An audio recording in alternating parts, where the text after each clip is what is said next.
இனிய உறவுகளே, அன்பு உறவுகளே, எனக்கு என்னமோ தெரியல, காலையில ஒரு குழப்பம், என்னமோ தெரியல, என்னை மீறி ஒரு குழப்பம் இருக்கு. நான் பேப்பர் படிக்கிற விஷயம் மனசுல பதியல. என் வைஃப் காஃபி கொடுத்தாரா, காஃபி குடிச்சிட்டோம்னா அவட்டு திரும்ப காஃபி கேட்கிறேன். மனசு தடுமாறுது. நான் என் பேர் லைப்ரரி இருக்கேன்.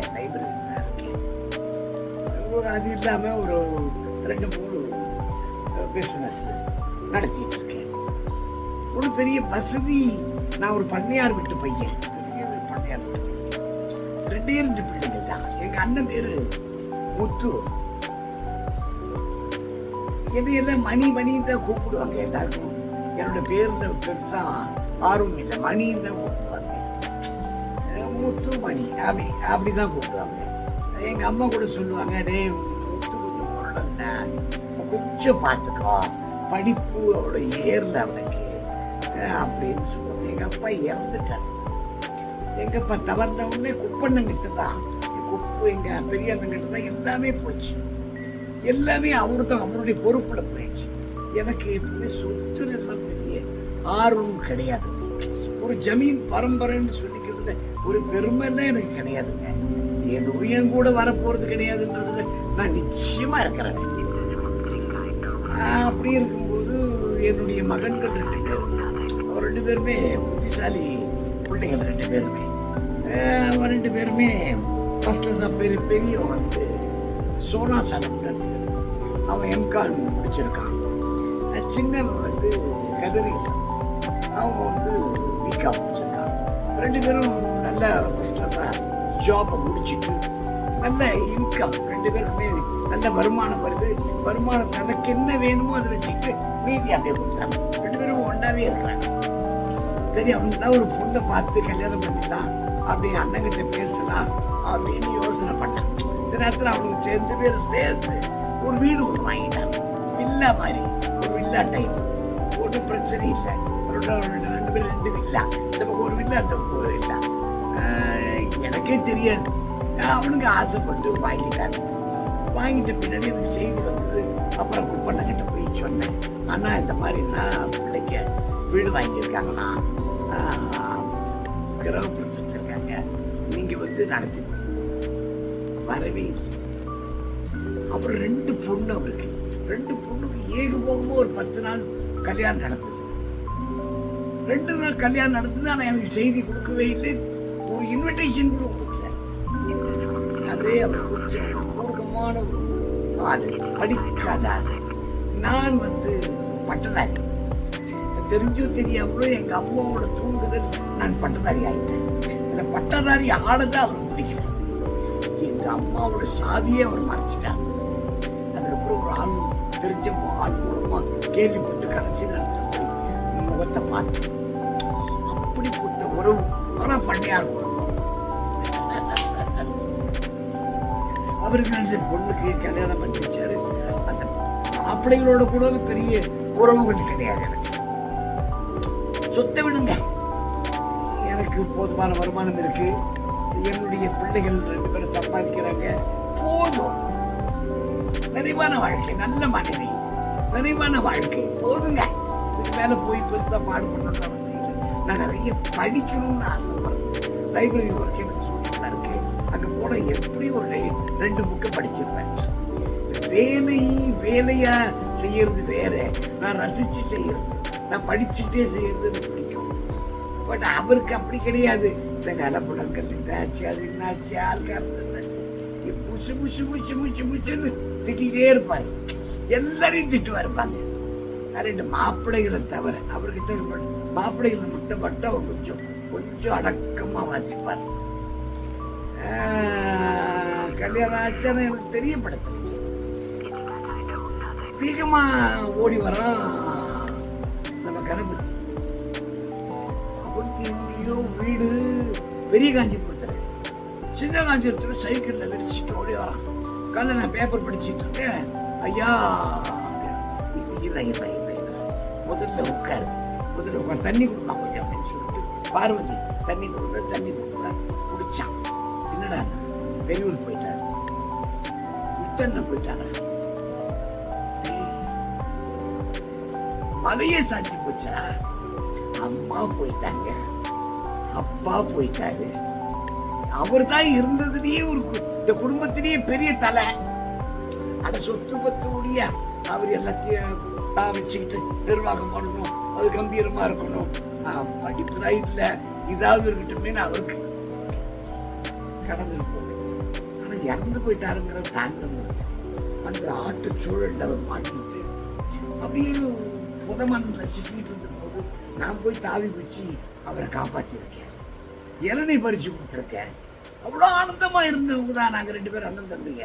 இந்த படிப்பு, நான் கல்லூரி படிப்புக்கு போய் கல்லூரியில் முதல் மாணவனா தேர்ந்தெடுக்கப்பட்டு பாராட்டு விழாவுக்கு அழைப்பதற்காக அந்த குழு இவரை கூப்பிட்டாங்க. அது அவருக்கு ஏதோ ஒரு இளைஞர், அவர் மனசுக்குள்ள ஒரு இளைஞர் என்ற எங்க அண்ணி தங்கம்,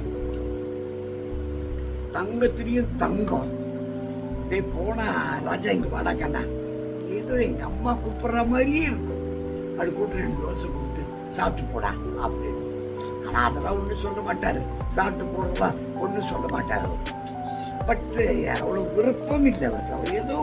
அவர் ஏதோ ஒரு உலகத்துல வாழ்ந்துட்டு இருந்தாரு.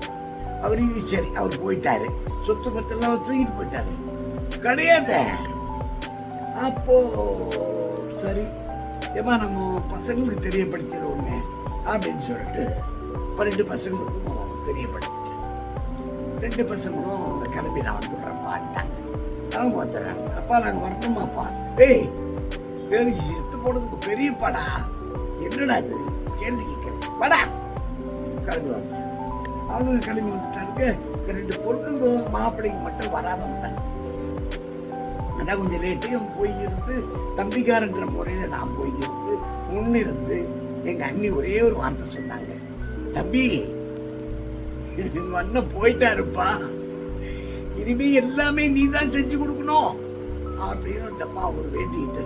அதுக்கப்புறம் எல்லா வேலைகளும் செய்ய வச்சு உடல் எல்லாம் மரியாதை வைக்கிறாங்க.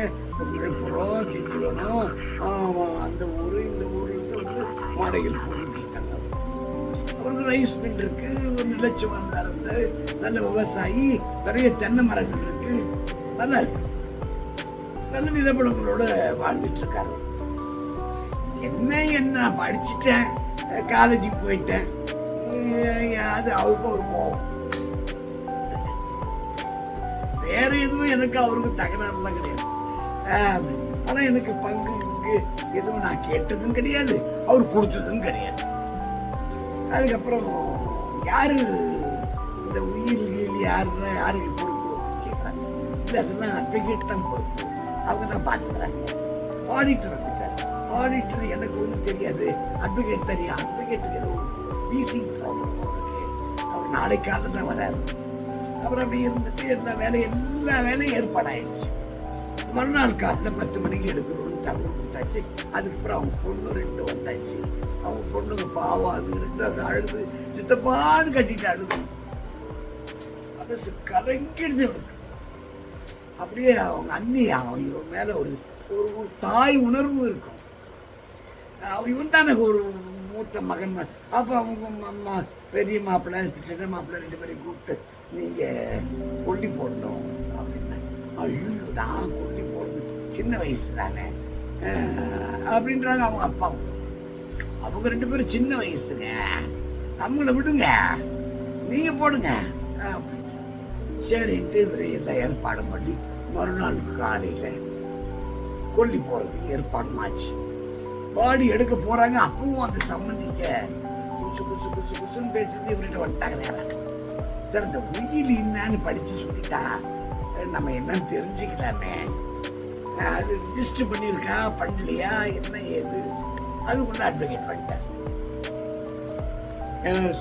எனக்கு மன்னிச்சிருங்க, பெரியவர் போயிட்டாருன்னு கேள்விப்பட்டேன் அப்படின்னு மாலையை போட்டு உயிர் எங்கிட்ட தான் இருக்கு, நீங்க ஒன்றும் அதை பத்தி ஒன்றும் கவலைப்படாதீங்க, அவரோட உயிர் எங்கேயும் போகாது, சொத்தை அவர் தான் எடுத்துட்டா போறாரு, ஏன் இப்படி பறக்குறீங்க, முதல்ல அடக்கலம் ஆகிறதுக்கு வழியை பாருங்கன்னு சொல்லிட்டு பாடியை இவனே உட்காந்து எல்லா ஷேவெல்லாம் பண்ணி கொல்லி செட்டு எடுத்துட்டு போய் பாடியை போய் எரிச்சிட்டு வந்தாங்க.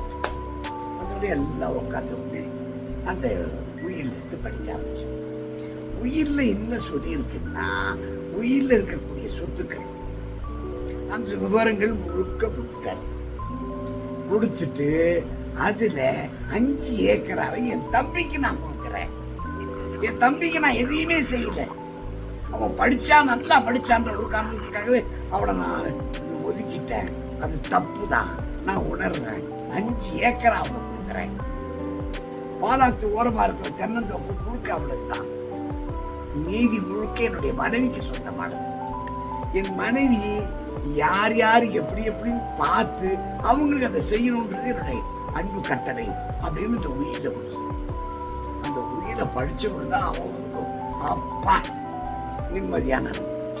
இந்த பொண்ணுங்களுக்கு பெரிய உயிர் மேல பெரிய ஆசைகளோ பெரிய குடும்பம், நல்ல குடும்பம், நல்ல கணவன், நல்ல கணவன்கள் வாழ்றாங்க. சம்பந்திங்க தான் அப்புறம் இந்த விஷயத்த சொன்ன உடனே உயிர் சொன்ன உடனே அமைதியானாங்க. பார்த்தது மனிதன் வாழ்க்கையில அவன் வாழும்போது கூட அந்த பணமும் அந்த உயிரும் என்ன பாடா படுத்துது பாருங்க. அந்த பணத்தை கூட எடுக்க விடாம பண்றாங்க. இல்ல அந்த சொத்து கிட்டெல்லாம் ஒரு எடுத்துட்டா போறாரு, அண்ணகயிறு கூட கட்டி எடுத்துடுறான். சாகர வரைக்கும் தான் அவருக்கு பேர் முத்து, செத்து போயிட்டாருன்னா அவருக்கு பேரு பணம். இதை புரிஞ்சுக்கிட்டா வாழ்க்கையில ஜெயிக்க முடியும். நன்றி, வணக்கம்.